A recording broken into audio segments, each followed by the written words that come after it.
نہیں آتی قتل ہو جائے جب سارا ٹبر.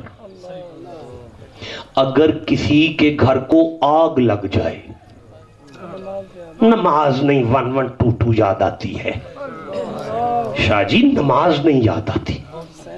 اور اگر کسی کے گھر پہ اندھیری آ جائے وہ جانور سنبھالتے ہیں, بچے تلاش کرتے ہیں, نماز نہیں یاد آتی. ان تینوں میں سے ایک کام کسی پر ہو جائے اسے نماز یاد نہیں آتی. لیکن یہ تینوں کام کٹھے ہو گئے کربلا. کنبہ بھی سارا قتل تھا آنکھوں کے سامنے, پیچھے گھروں کو آگ بھی لگ چکی تھی, اور لال آندھی بھی سر پر چڑھ چکی تھی. جلتے ہوئے خیمے میں سارے ٹبر کے قتل کے درمیان لاشوں میں کھڑے ہو کر حسین کے بیمار بیٹے نے سجدہ کیا. ہائے ہائے ہائے ہائے ہائے, امام زین العابدین نے سجدہ کیا, اور وہ ایسا سجدہ تھا کہ آسمان کے فرشتوں کی چیخیں نکل رہی تھی, اور زمین کی طرف دیکھ کے کہہ رہے تھے انت سید الساجدین, انت زین العابدین. تیرے جیسا سجدہ ہم فرشتوں نے نہیں دیکھا, ہم فرشتوں نے نہیں دیکھا, اے اللہ ہم نے ایسا سجدہ نہیں دیکھا. یہ زین العابدین ہے جو اپنے گھر میں نفل پڑھ رہے ہیں, اور چھوٹا سا شہزادہ کھیلتا کھیلتا کنویں میں جا گرا, شور برپا ہو گیا. امام باقر تھے کنویں جا ڈگے نے, امام باقر تھے کنویں جا ڈگے نے, امام باقر شہید ہو گئے ہیں. امام زین العابدین پھر بھی سجدہ نہیں چھوڑتے. امام زین العابدین پھر بھی سجدہ نہیں چھوڑتے. گفت باقر باپ پدر خندہ تورا نہ دیدیم. ایک دن امام باقر اپنے بابا کے پاس آ کہنے لگے, بابا آپ اٹھتے ہیں تو روتے ہیں, آپ چلتے ہیں تو روتے ہیں, آپ کھاتے ہیں تو روتے ہیں, آپ کے سامنے کھانا آئے تو آپ رونا شروع کر دیتے ہیں. گفت باقر باپ پدر خندہ تورا نہ دیدیم. بابا میں نے آپ کو کبھی بھی خوش نہیں دیکھا, مسکراتے نہیں دیکھا کبھی بھی آپ کو. یہ وہ سید ہے کہ اگر بازار میں نکلتے تھے تو کسائی اپنی دکانوں پر گوشت کو ڈھانپ لیتے تھے کہ کہیں کٹا ہوا گوشت دیکھ کر حسین کے بیٹے کو بابا کا سر یاد نہ آ جائے. یہ وہ سید ہے کہ اس کے سامنے کبھی کسی نے بکرا ذبح نہیں کیا تھا, جانور ذبح نہیں کرتے تھے اس سید کے سامنے. آج امام زین العابدین اپنے گھر سے نکلے, ایک کسائی بکرا ذبح کر رہا تھا, اسے پتا نہ چلا پیچھے سید ہے, امام آ گئے ہیں پیچھے, اسے نہیں پتا چلا, اس نے تکبیر پھیر دی, بکرا تڑپنا شروع ہوا, امام زین العابدین گر پڑے. جب سید گرے تو پیچھے کسائی نے دیکھا کہ یہ مجھ سے کیا ظلم ہو گیا, اس نے جا کے پاؤں کی تلیاں جسنی شروع کی, پانی پیش کیا. امام حسین کا بیٹا اٹھا, آنکھوں میں آنسو تھے. اب کسائی معافیاں مانگ رہا ہے, آقا مجھے معاف کر دے, مجھ سے غلطی ہو گئی, آقا مجھے معاف کر دے, مجھ سے غلطی ہو گئی, آقا مجھے معاف کر دے.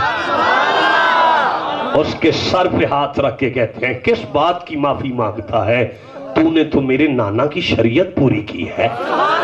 نہیں اب آقا مجھے معاف کر دے, مجھے پتا ہوتا میں آپ کے جانے کے بعد کر لیتا. فرمایا مجھے صرف ایک بات کا جواب دے. اس نے کہا حضور پوچھیں, وہ جب تو نے جانور کو ذبح کیا تھا پہلے پانی پلایا تھا کہ نہیں پلایا تھا؟ ہائے ہائے ہائے, جب تو نے جانور کو ذبح کیا تھا پہلے پانی پلایا تھا؟ اس نے کہا حضور میں نے رجا کے پلایا تھا. اب زین العابدین کی آنکھوں میں آنسو آئے. فرمایا تو جانوروں کو پانی پلا کے ذبح کرتا ہے, کربلا میں میرے بابا کو پیاسا ذبح کیا گیا تھا. میں یہ عرض کر رہا ہوں کہ یہ سید مصلی پر ہے اور بیٹا کنویں میں جا گرا, اور رولا پڑ گیا, امام باقر شہید ہو گئے اور کنویں میں جا گرے ہیں. لیکن امام زین العابدین نے سجدہ نہیں چھوڑا, نفل نہیں چھوڑے. جب کبھی فارغ ہوئے سلام پھیر کر دعا مانگی, خشوع اور خضوع سے دعا مانگنے کے بعد جب دروازہ کھولا تو اب لوگوں کی چیخیں نکل گئیں, حضور تہاڈا پتر شہید ہو گیا ہے, چھوٹا جہا سید کھوہ جا کے شہید ہو گیا ہے.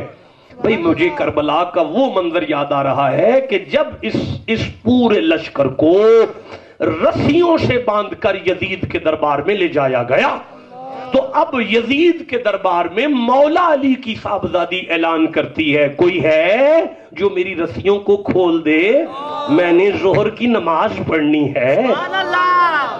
کوئی ہے جو میری رسیاں کھولے, مجھے ظہر پڑھنا ہے. بھئی یزید کا دربار ہے، مولا علی کی بیٹی ہے، حسین کی ہمشیرہ ہے، خون رسول ہے، شبیہ بطول ہے، رسیوں سے بندھی ہوئی کہہ رہی ہیں کوئی ہے جو میری رسیاں کھولے تاکہ میں نماز پڑھ سکوں؟ جب کسی نے رسیاں نہیں کھولی تو زینب نے علی کے لہجے میں کہا بدبختو رسیاں کھول کے کیا سمجھتے ہو کہ زینب کی نماز چھوٹ جائے گی؟ میں وہ علی کی بیٹی ہوں، میرا بھائی قتل ہو چکا تھا، میری تہجد بھی قضا نہیں ہوئی، میرا بھائی قتل ہو چکا تھا، میری تہجد بھی قضا نہیں ہوئی تھی۔ تو جس بی بی کی اتنی شہادت کے بعد تہجد قضا نہ ہو، یہ رسیاں اس کی فرض کو کیسے چھڑا جائیں گی؟ اور منڈیو، اگر تمہارا نماز سے کوئی تعلق نہیں تو حسین سے کوئی تعلق نہیں، کربلا سے کوئی تعلق نہیں تمہارا۔ سنو، زین العابدین نے جب مصلی چھوڑا، لوگوں نے کہا تہاڈا پتر شہید ہو گیا۔ فرماندے نے پراں اٹھو، بندیاں راہ دیتا، کھوہ دے کنارے تے جا کے کھوہ وچ باں ودا کے آواز دے کے فرماندے نے باکر ہاتھ بار کٹ۔ اندروں امام باکر نے ہاتھ بار کڈیا، امام زین العابدین نے پتر دے ہاتھ ہاتھ پایا، اپنے پتر نو باہر کڈیا۔ بندے قریب آ کے ویندے نے امام باکر دے کپڑے وچوں پانی نہیں دھوڑ پئی نکل دیئے۔ لاجپالا ایک ہی ہے۔ زین العابدین فرماندے نے بیلیو میں او دے منہ نہیں موڑیا، میرے منہ نہیں موڑیا۔ بھئی آپ کو سمجھ آ رہی ہے؟ جسے جتنی آ رہی ہے